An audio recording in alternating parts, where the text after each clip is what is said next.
Meus queridos irmãos e irmãs, nessa memória de Santo Antônio hoje, a igreja nos convida a fazer uma experiência de reconciliação.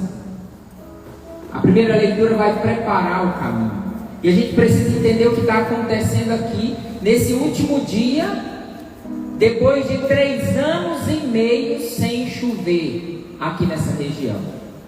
Então o mesmo profeta, o profeta Elias, Deus usou dele para avisar que durante um tempo aquela região não teria água. Nós estamos falando de uma região desértica, e o deserto daquela região não é um deserto de areia, tem muita poeira, tem muita terra solta, mas é um deserto de pedra. Então quando falta a chuva, quando não tem a chuva, quando a chuva desaparece, e eu não estou falando de 2, 3 dias, eu estou falando de 3 anos e meio, imagina as dificuldades que aquele povo estava passando. Mas aí foi toda uma história.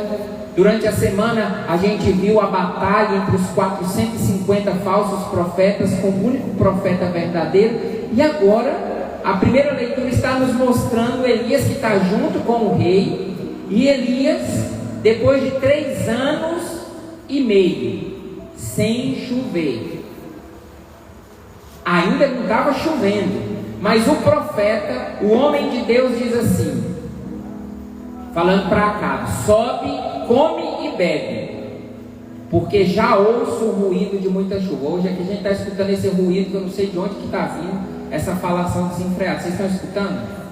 Ah, pensei que eu estava ficando doido. Tem um barulho, não tem? É alguma festa? Que Deus abençoe a festa deles sem atrapalhar nós aqui. Mas sobe, come, bebe, porque já ouço um ruído de muita chuva. Veja, depois de 3 anos e meio, o profeta, o homem de Deus, dá ordem para o rei: sobe, come, que depois de 3 anos e meio de deserto, de sequidão, ainda não tinha começado a chover, mas ele fala: eu já escuto o barulho de muita chuva. O povo deve ter olhado: está louco, o profeta está louco agora, 3 anos e meio sem chover, e ele está escutando o barulho da chuva. Aí esse homem de Deus agora fala com o servo. Eles subiram, aqui está falando, o cume do Carmelo, é um monte. Ele sobe no cume desse monte e fala para o servo: sobe e olha, e me diz o que você vê. Sobe 7 vezes. E ele sobe e olha em direção do mar e não vê nada. 7 vezes. Não falou para subir e dar uma olhadinha. Ele subiu, olhou, não viu nada, desceu. Subiu, olhou, nada. Pensa, 3 anos e meio de deserto. 7 vezes subindo e descendo, não vê nada. Mas na 7ª vez, depois desse tempo de aridez, desse tempo de infertilidade, a palavra diz assim: o servo chega e fala para Elias. Na 7ª vez o servo disse: eis que sobe do mar uma nuvem pequena como a mão de um homem.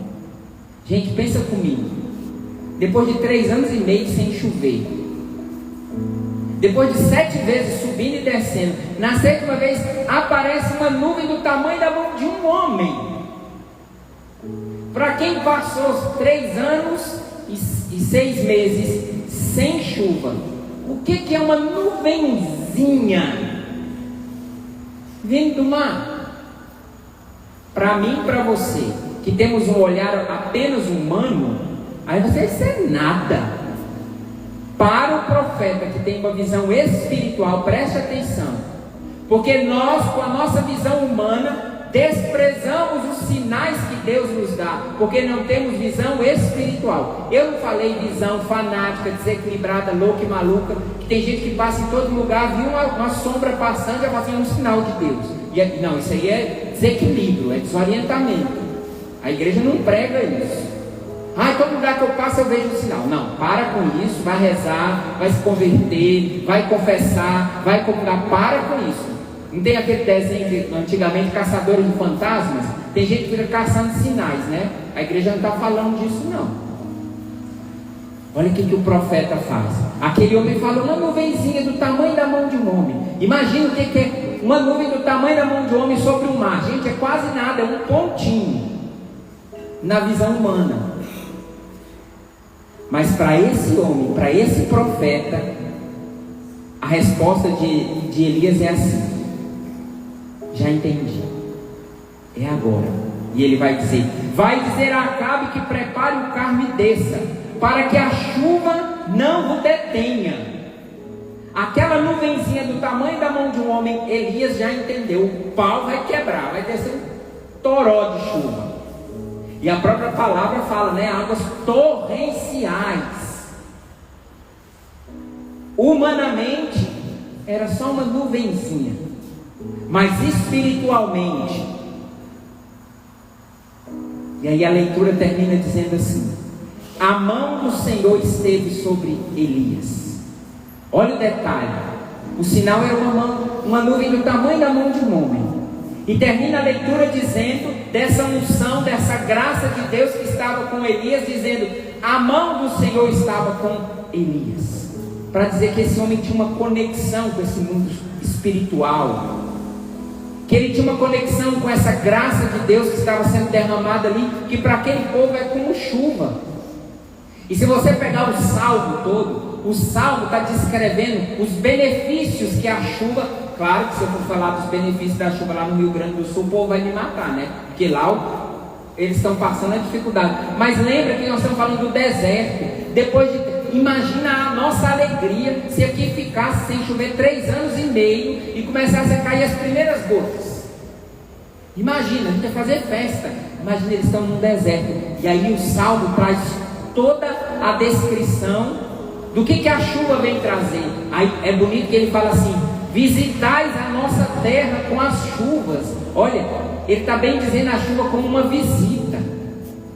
Depois transborda de fartura, porque a consequência daquela chuva de graças, é a fartura. Preparais o terreno para plantar o trigo, preparais a nossa terra. Olha que bonito: os seus sucos com a chuva amoleceis. O suco é aquele buraco que você vai abrindo para plantar. Agora imagina, se na terra já é difícil você ir abrindo aquele buraco para plantar, imagina no deserto. E eu disse, é um deserto de pedra. Mas essa água aqui vai amolecendo. Deus hoje quer derramar sobre nós essa mesma água, para ir amolecendo a terra dura do meu e do seu coração, aonde Ele quer plantar algo novo. Mas assim como aquela terra dura, depois de 3 anos e 6 meses sem água, precisava receber aquela água para ser preparada, o nosso coração endurecido precisa ser preparado para essa obra, para essa unção, para essa conexão que Elias tinha. Senão a gente vai continuar olhando para as coisas só com um olhar humano, sem entender a dimensão espiritual, sem conseguir enxergar além dos sinais. É só uma nuvenzinha. Mas o profeta enxergou esse efeito da água. É a graça de Deus que hoje vai ser derramada sobre mim, sobre você e sobre as nossas famílias, com relação àquilo que está no Evangelho de hoje. Presta atenção, para você ver como a liturgia fala da minha e da sua família.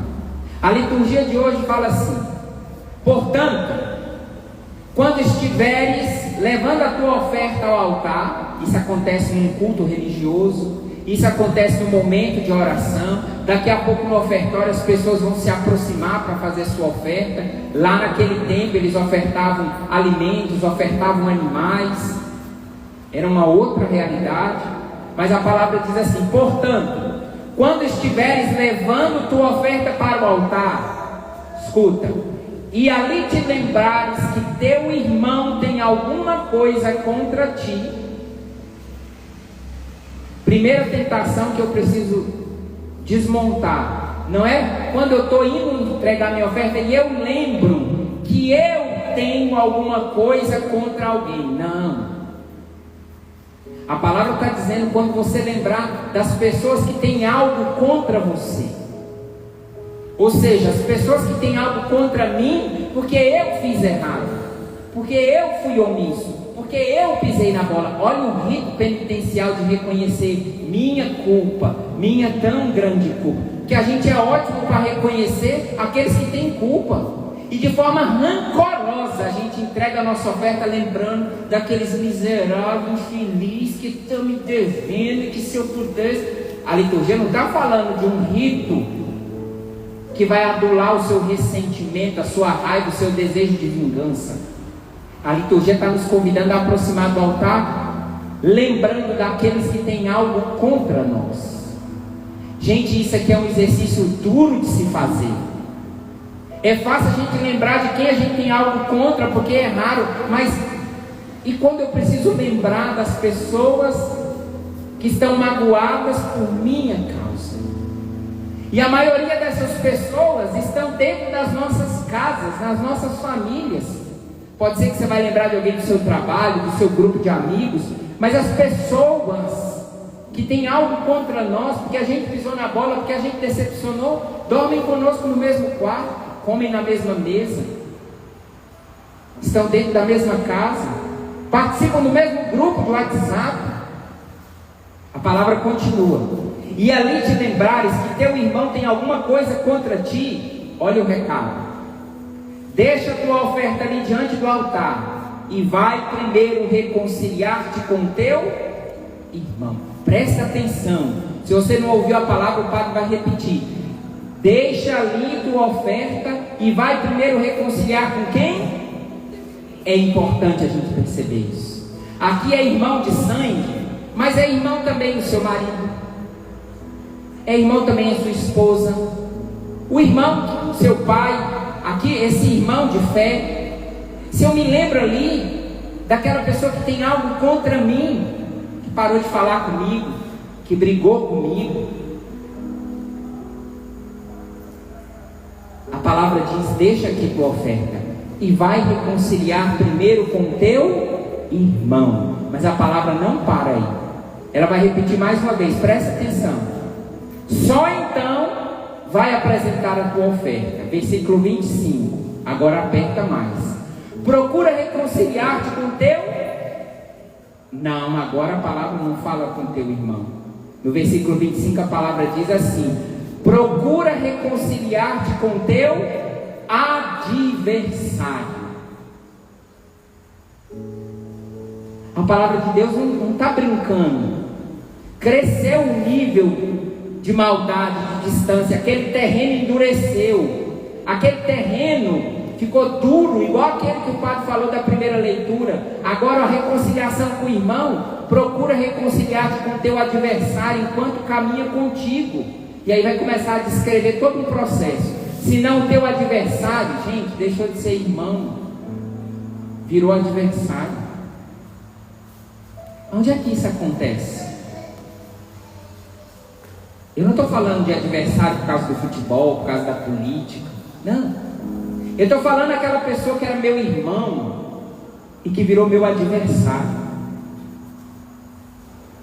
E aqui o padre quer falar com muito zelo e cuidado para ninguém interpretar errado. O padre não está aqui incentivando divórcio, a igreja nunca vai incentivar. Mas uma vez que já aconteceu, quantas vezes esse divórcio, essa separação transforma aquele homem e aquela mulher que era meu marido, que era minha esposa, que estava ali, que era meu irmão, que estava dentro de casa, e ele virou meu adversário. Eu hoje sou contra ele, eu hoje sou contra ela. Quantas vezes irmãos de sangue, filhos do mesmo pai e da mesma mãe, se tornaram adversários, disputando dentro de casa. Tios, tias, e isso vai endurecendo o nosso coração. Olha a água que vai ser derramada. E agora eu vou chegar mais para você ver como que isso faz parte da nossa vida. Aquele irmão da nossa caminhada, aquele melhor amigo. Quantos de nós colecionamos melhores amigos que hoje se tornaram adversários? Pela indiferença, pela competição.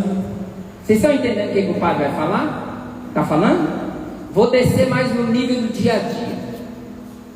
Quantos dos nossos Casca de Bala.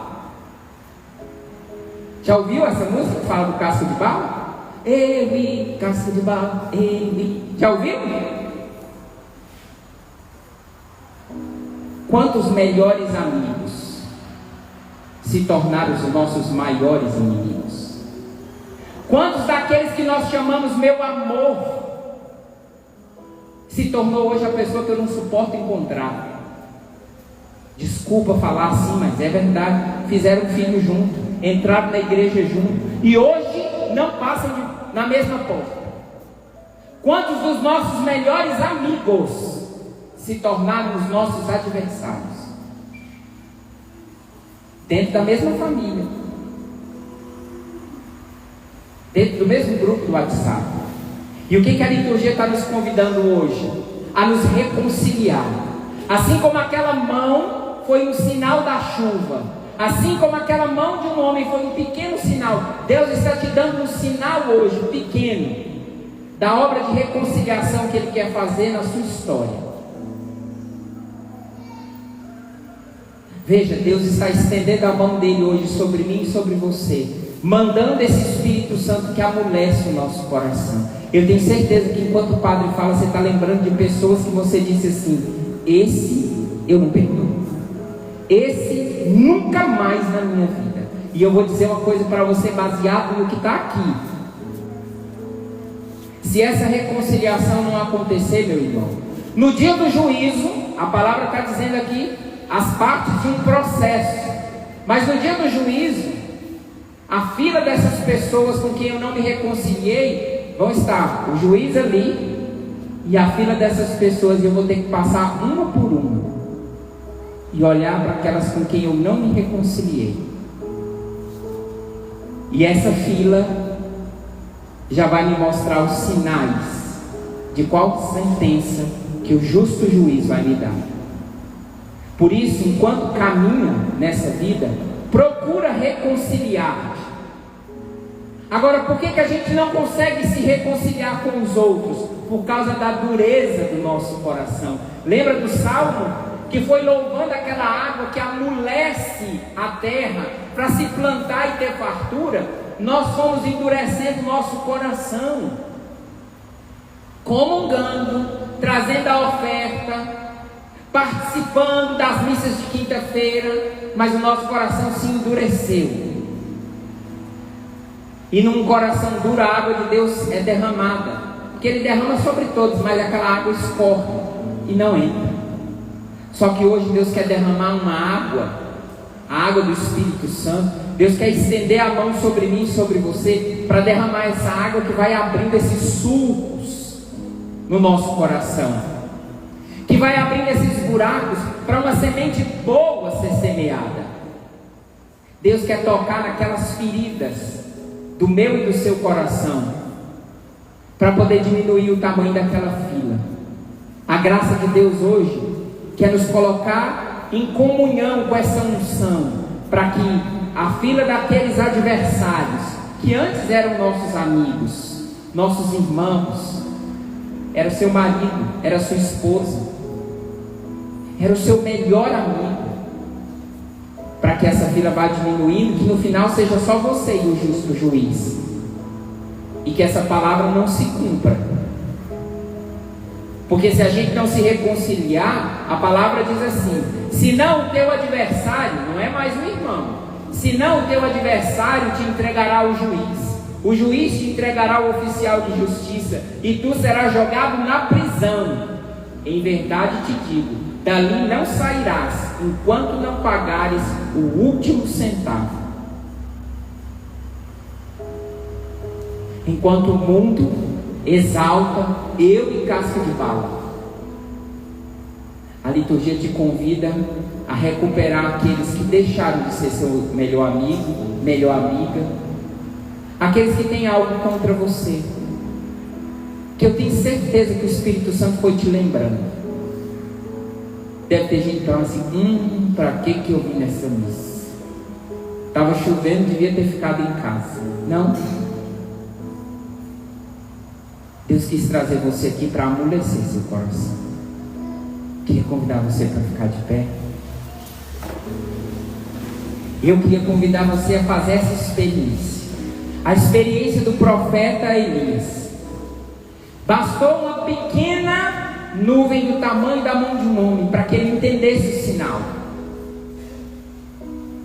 Bastou para um homem que tem conexão do seu coração com o coração de Deus, ele é capaz de reconhecer uma chuva torrencial, que há 3 anos e meio não caía. Ele vê uma nuvem e ele percebe: eu já sei onde vai dar. É assim que, espiritualmente, nós precisamos entender os sinais de Deus. Quando Deus dá um sinal, não é para enlouquecer, não é para tirar a pessoa da realidade, mas é para a pessoa, reconhecendo aquele sinal, se lançar para aquela realidade. Foi isso que aconteceu. E a primeira leitura, Elias, conduzido pela mão de Deus, corre na frente do rei. Meu irmão, Deus te trouxe aqui hoje para colocar sobre você a mesma mão que estava sobre o profeta. Deus te trouxe aqui hoje para estender a mão sobre você e começar a abrir um campo novo, um buraco novo, um sulco novo no seu coração, ainda que ele seja um coração de pedra. Mas quando a gente fala de reconciliação, a primeira coisa que bate no nosso coração é o medo, porque nós somos orgulhosos. E o mundo vai dizendo que homem que é homem não pede perdão, homem que é homem não pede perdão, mulher que é emancipada, feminista, mulher que é empoderada, não volta atrás. Oh, minha filha, oh, meu filho, vai continuar rachando família? Oh, meu filho, para carregar o título de macho, você está deixando de ser homem de verdade. Para carregar o título de mulher empoderada, você está deixando de exercer sua feminilidade, de acolhida, de dar mais uma chance. Deus quer estender a mão sobre você agora, para que uma chuva torrencial de graças seja derramada sobre o deserto da sua casa, da sua família, onde as pessoas não se falam mais por causa da traição, por causa da bebida, por causa da agressão, por causa do abandono, por causa dos meus erros, aonde eu exagerei, por causa das minhas más escolhas. Mas a mão de Deus é poderosa. Feche os seus olhos agora, põe a mão sobre o seu coração e confessa diante dele a dureza desse coração, lembrando das pessoas com quem você precisa se reconciliar. Não perca essa graça, não tenha medo agora, não precisa ter medo, não precisa ter medo. Deus está fazendo a obra em você, não tem que ter medo. Se é a mão de Deus que está sobre você, seja como Elias, vai, fala, faz, vai, perdoa, deixa o Espírito trabalhar. Padre, mas e se não fizer na vida dele e dela? Deus quer fazer na sua vida. O primeiro buraco que Deus quer abrir nesse coração de pedra é no seu coração.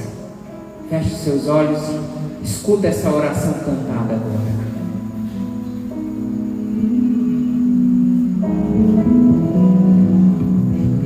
Estenda a tua mão sobre nós, tua graça que envolve corações, pois tudo que é impossível, certo é capaz para ti. Escuta. Estenda a tua mão sobre nós, tua graça que envolve corações, pois tudo que é impossível, certo é capaz para ti. Não há o que temer se Jesus está. Não há força maior que a Deus pode superar. Não há o que temer se Jesus está. Não há força maior que a Deus pode superar.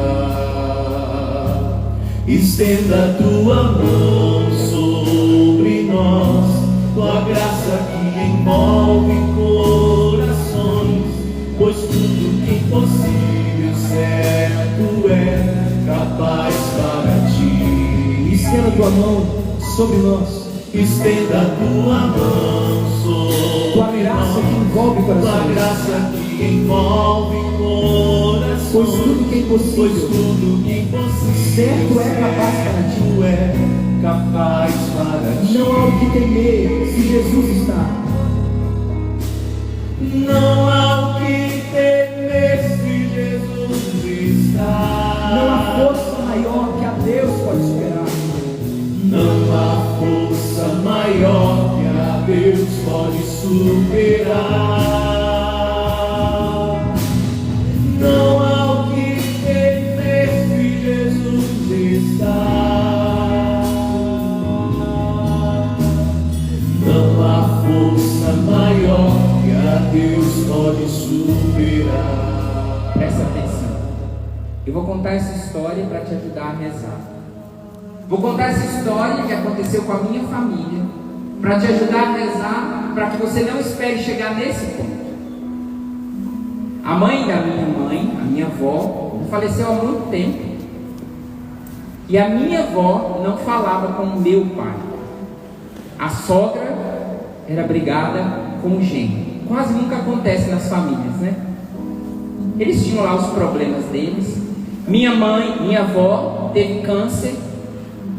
E na casa da minha avó só tinha mulheres. E a casa do meu pai, a casa da minha família, eu já estava no seminário nessa época. O único homem que tinha na casa era meu pai. E a minha avó ficou muito tempo na cama. E para virar a minha avó de um lado para o outro, para trocar o lençol, a única pessoa que conseguia segurar a minha avó com câncer, em estado terminal, que os médicos disseram que não tinham o que fazer, quem era? Meu pai. O único. E durante muitos meses meu pai fez isso, sem trocar uma palavra com a minha avó. Quando meu pai entrava, minha avó virava o rosto, meu pai pegava, arrumava ela, saía sem dizer nada. E assim foi passando o tempo. O coração dos dois endureceu. Eu amo profundamente os dois. Eu não estou falando mal deles, eu só estou contando a história para você não deixar a sua chegar nesse ponto. A doença da minha avó foi se agravando, ao ponto que ninguém mais conseguia se comunicar com a minha avó. Ela já não falava mais, mas o meu pai continuava entrando ali, levantando. Elas trocavam o lençol, meu pai virava minha avó, eles limpavam minha avó, virava do outro lado, e um não olhava na cara do outro. Naquele dia que a minha avó faleceu em casa, nós estávamos todos ali, e quando eu já era padre, no meu segundo ano de padre, não sei, no primeiro ou no segundo, eu percebia a respiração da minha avó ofegante, a boca começou a ficar roxa. E naquela hora, por uma graça de Deus, naquele pequeno sinal, eu falei: minha avó está indo. Estava todo mundo cansado já. E eu falei assim: vamos rezar o texto da misericórdia. Meu pai entrou, virou a minha avó e não teve como sair do quarto, porque eu chamei a família para rezar o texto da misericórdia. Rezamos o texto da misericórdia e a minha avó começou a entrar em agonia. E aí, quando terminou o texto, o pessoal foi saindo do quarto e eu falei: não, vamos ficar. Vamos ficar aqui no quarto e vamos rezar agora uma Ave Maria. E a minha avó começou a entrar na agonia da morte. E na hora veio no meu coração: vamos dar as mãos. Então nós seguramos nas mãos, todo mundo em volta da cama da minha avó. E quem estava do lado aqui, que acabou de tirar minha avó? Meu pai. Todo mundo pegou nas mãos. Minha avó já estava na agonia de morte. E meu pai segurou na mão da minha avó, sem falar nada. E a gente começou a rezar o Pai Nosso. Enquanto a gente rezava o Pai Nosso, meu pai começou a ter uma crise de choro. Meu pai foi criado na roça. Meu pai é daqueles homens que, para ver ele chorando, eu posso contar os dedos às vezes que eu vi meu pai chorar. E meu pai começou a chorar copiosamente. E eu entendi que meu pai estava se reconciliando com a minha avó. Passou todo aquele momento, a minha avó faleceu e o meu pai não parava de chorar. E eu fui falar com meu pai que ele podia acalmar o coração, que ele já tinha se reconciliado com a minha avó. E o meu pai falou assim: quando eu segurei a mão da sua avó, eu não sei aonde ela encontrou forças. E eu não me lembro de um homem que tenha apertado a minha mão com tanta força como a sua avó apertou a minha mão. A minha avó, antes de morrer, segurou na mão do meu pai com muita força. A mão do meu pai é grossa, é grande. Não é mão de menina, é mão de homem mesmo, como aquela da primeira leitura. E minha avó apertou a mão do meu pai antes de morrer. Sabe o que estava acontecendo? Antes da minha avó entregar a vida, minha avó estava se reconciliando com meu pai. Minha avó morreu.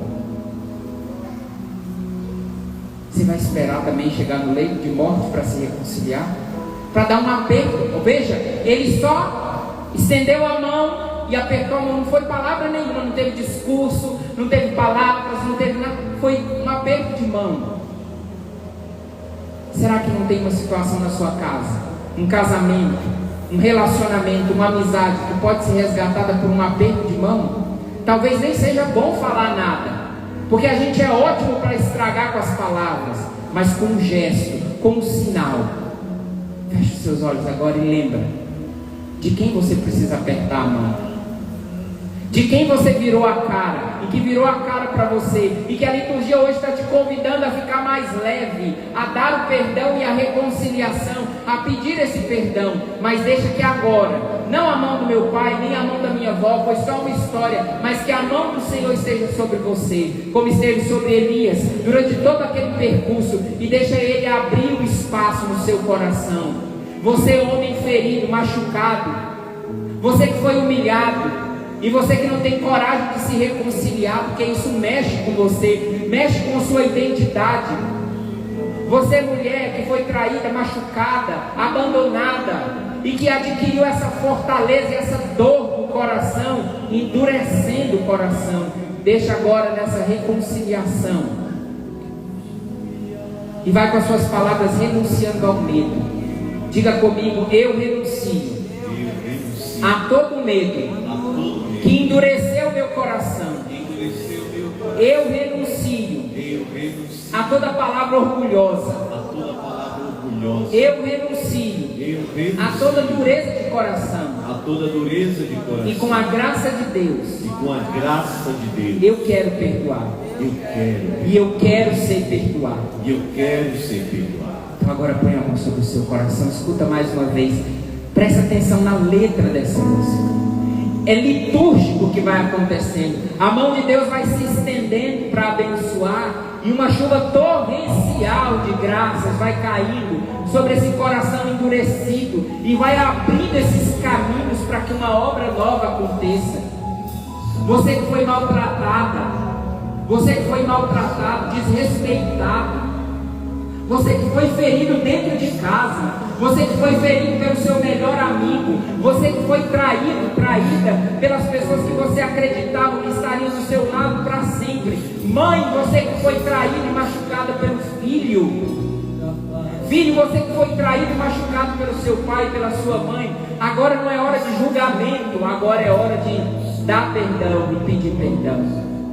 Deixa essa mão de Deus alcançar você agora nessa situação, nessa dor, alcançar você que está através da rádio, através da internet, e alcançar você que está aqui. Abra o seu coração agora e deixa a unção dessa música, a unção dessa mão de Deus alcançar você. E eu peço, Espírito Santo, doador de todos os dons, traz a memória, ressuscita os nomes, as histórias que foram sepultadas nesse coração endurecido. Ressuscita a amizade dos irmãos, a amizade do esposo, da esposa, a amizade entre pai e filho, a amizade entre esse homem e essa mulher que morreu por causa do dinheiro, da política, por causa de trabalho, por causa de bebida, por causa de namorado, namorada, por causa de traição. por causa de futebol, alcança, Senhor.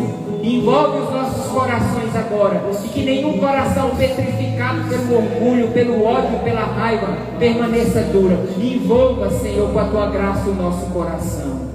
Estenda a tua mão sobre nós, tua graça que envolve corações, pois tudo que é impossível certo é capaz para ti. Não há o que temer, estende os seus braços e canta isso. Não há o que temer se Jesus está. Não há força maior que a Deus pode superar. Não há força maior que a Deus pode superar. Declara isso. Não há o que temer. Não há o que temer se Jesus está. Não há força maior que a Deus pode superar. Estenda a sua mão. Canta isso. Estenda a sua mão sobre nós, tua graça que envolve corações, pois tudo que é impossível certo é capaz para ti. Canta isso. Assumindo. Estenda a tua mão sobre nós, tua graça que envolve corações, pois tudo que é impossível certo é capaz para ti. Você canta agora. Não há o que temer. Declara isso. Não há o que temer se Jesus está. Não há força maior que a Deus pode superar. Não há força maior que a Deus pode superar. Não há o que temer. Não há o que temer se Jesus está. Não há força maior que a Deus pode superar. E a palavra do Senhor é para você que tem vivido uma aridez espiritual muito grande. Você tem vivido há muito mais tempo esse deserto, sem experimentar essa água da graça, esse gosto, essa fartura, essa fertilidade na vida espiritual. Deus está trazendo para você agora um pequeno sinal. Não esvazie esse sinal espiritual com uma visão meramente humana. Minha irmã, meu irmão, você entrou nesse deserto por esse olhar meramente humano. Você esvaziou sua experiência espiritual porque calculou tudo com os cálculos humanos. Você contou parte por parte, dor por dor. Você esvaziou a graça de Deus porque calculou de forma humana. E Deus está te visitando agora com um pequeno sinal. Deixa esse sinal crescer e irrigar a terra do seu coração que está seca. Irrigar a terra do seu coração, da sua casa. Famílias que foram rachadas porque a oração foi retirada. Famílias que foram rachadas porque não se tinha mais tempo para rezar, porque se deixou de lado a missa de domingo. Sua família deixou de lado a experiência espiritual e rachou. Derrama, Senhor, eu te peço agora, a água do teu Espírito envolve esses corações partidos, quebrados, contaminados com a maldade do mundo, mas que pela tua graça agora podem ser envolvidos com o teu amor e com a tua graça. Solta a sua voz na linguagem dos anjos e deixa essa graça de Deus ser derramada sobre você, tirando você desse deserto, dessa sequidão, dessa terra árida, dura, que se tornou a sua mente, o seu coração, que colocou você com essa dureza no jeito de falar, no jeito de sentir.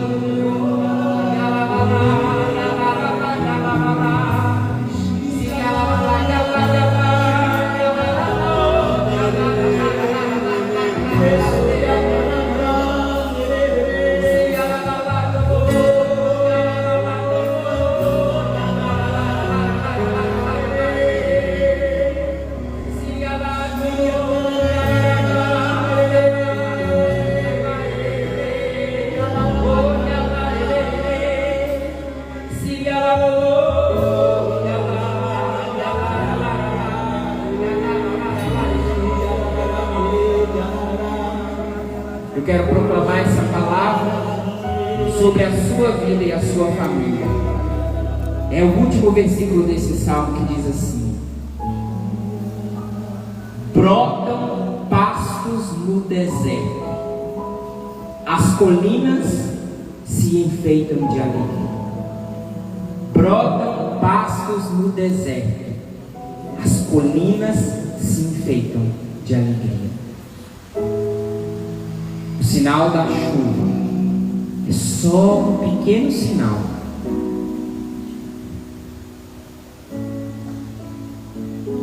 Aonde essa chuva chegar e era deserto, brota um pasto com a vegetação nova, viva.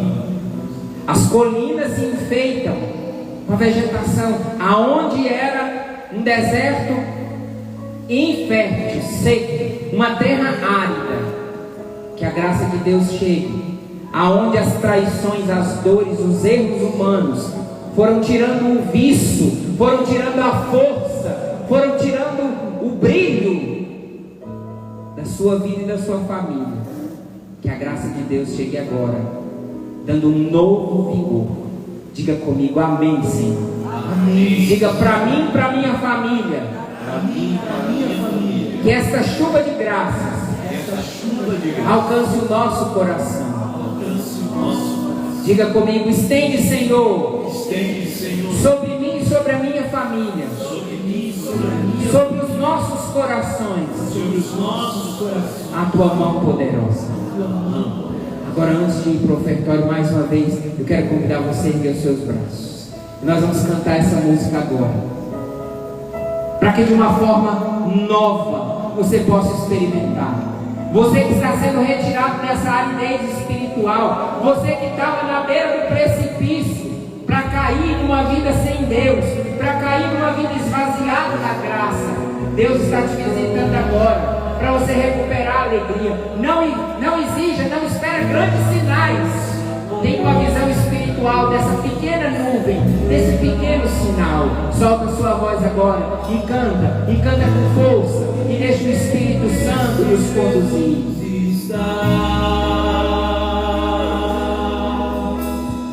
Não há força maior que a Deus pode. Estenda a tua mão. Ergue os braços. Estenda a tua mão sobre nós. Tua graça envolve corações, pois tudo que é impossível certo é capaz para ti. Canta forte e se estenda. Estenda a tua mão sobre nós. Tua graça envolve corações, pois tudo que é impossível certo é capaz para ti. Não há o que temer. Se Jesus está, não há o que temer se Jesus está. Não há força maior que a Deus pode superar. Não há o que temer se Jesus está. Não há força maior que a Deus pode superar.